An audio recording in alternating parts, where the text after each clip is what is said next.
An entire village of 70 people vanished into thin air, leaving their warm coats, loaded rifles, and half-cooked dinner pots behind.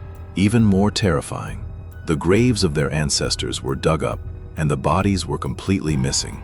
No footprints in the snow, no signs of a struggle, and no blood. Welcome to the frozen nightmare of Anjikuni Lake. It was November 1930. A lonely fur trapper named Joe LaBelle was walking through the freezing Canadian wilderness. Freezing and exhausted, he headed toward a familiar, busy lakeside village of native fur trappers, looking for food and shelter. But as he walked into the village, a deadly silence hit him. The only sound was the cold wind howling through the dark wooden huts. Joe investigated the empty homes, expecting the worst. What he found made his blood run cold.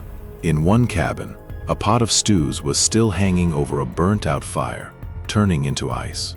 In another, a half-sewn sealskin coat was sitting on the floor with the needle still in it, as if the person was suddenly yanked into the sky.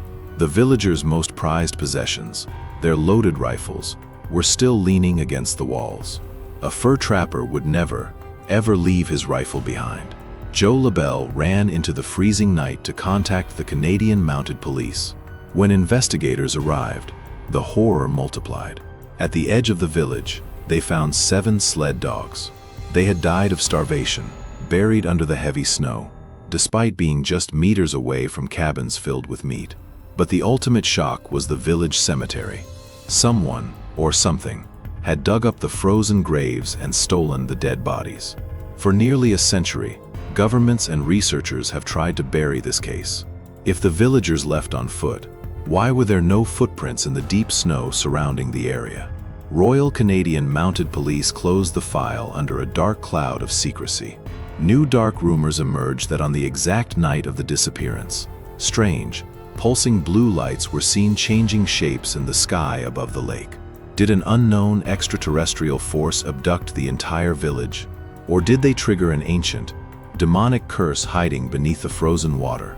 The secret remains frozen forever. If you think they were taken by strange lights in the sky, comment with number 1. If you believe it was an ancient mountain curse, comment with number 2. Subscribe now to unlock the next sealed file of the hidden archives.